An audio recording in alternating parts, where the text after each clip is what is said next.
Well, good morning. This is the Lew Rockwell Show, and how great to have as our guest from Bahrain, Yousif Almoayyed. Yousif is a successful young businessman in Bahrain. He's the director of the National Concrete Company. He's an avid student of Austrian economics and of non-interventionism.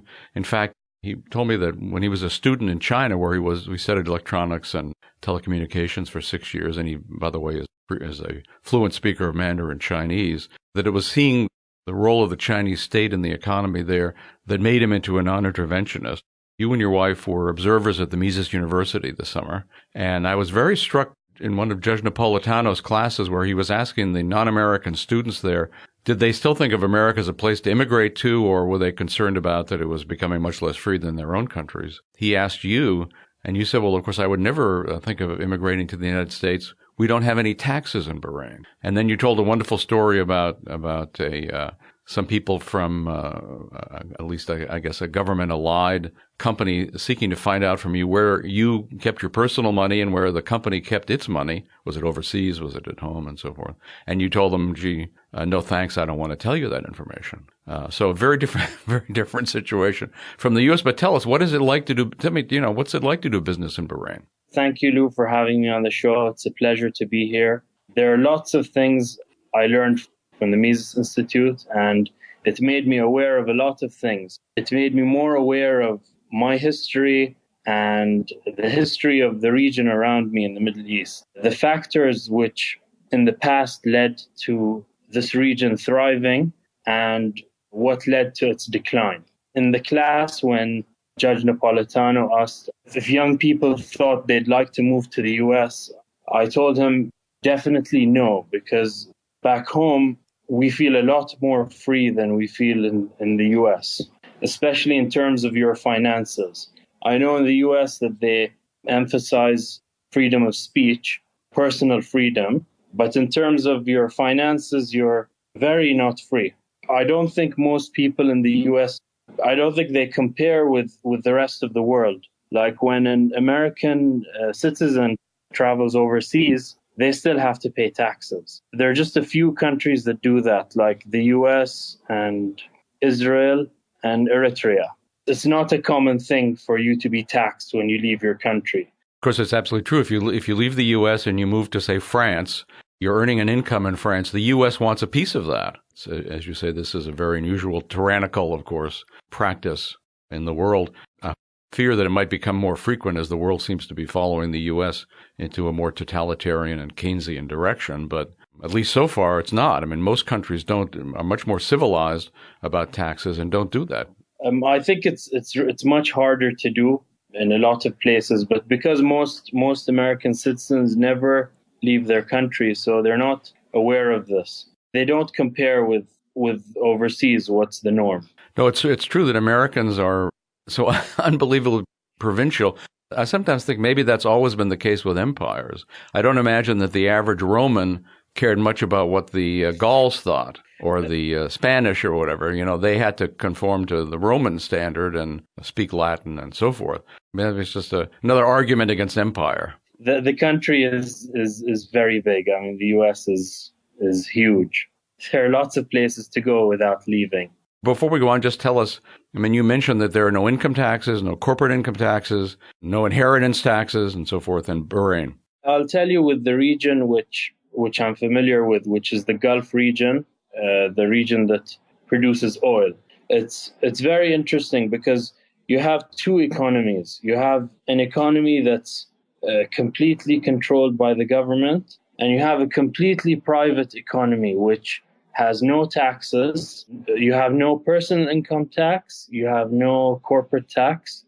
We don't have inheritance tax, but we do have import taxes. But they're very low. They're maybe 5% or low.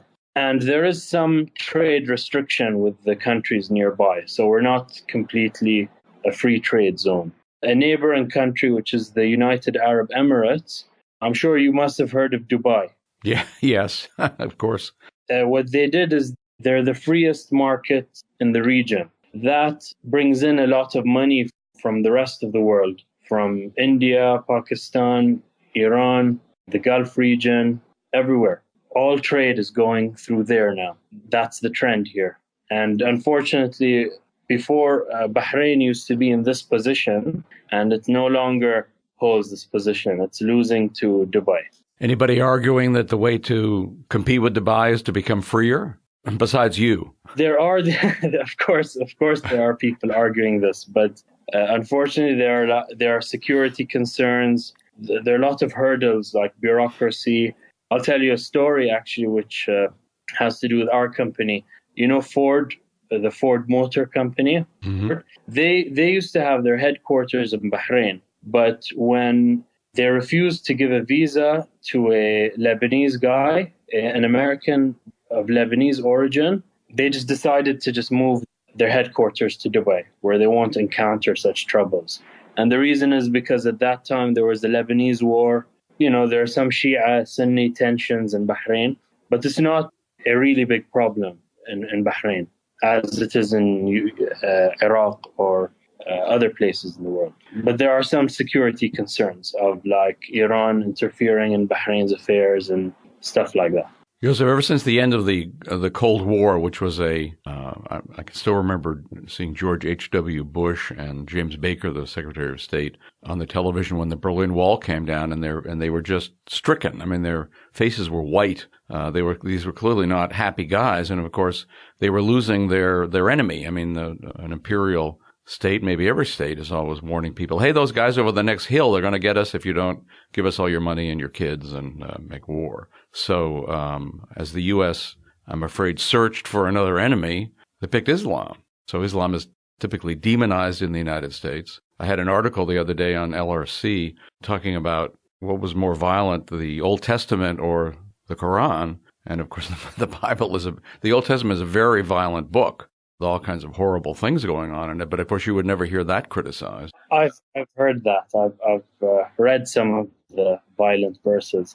And I want to just talk about this supposed war on Islam. Unfortunately, today, the people that make the headlines are the extremists. I'll just show you how an extremist might think, okay? Or just the reasoning, the logic behind the extremism. First, they would come up with a hypothesis that America is attacking Islam. And if you look at the evidence, you could say that it's true. And you could conclude that, yes, America is against Islam or any Islamic country. And then you'd say, okay, what's the response to that? Then people would go to extreme responses without looking at the real causes of the problem. And these are the kind of people that are attracted to Al-Qaeda or ISIS. This is how they think and reason.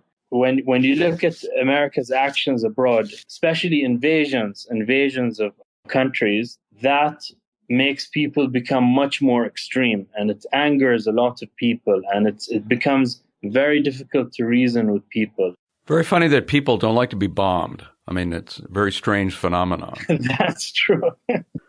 That's true. I mean, I would say that's a universal value. Nobody likes being bombed, and people have extreme responses. You could compare that to American responses after 9/11.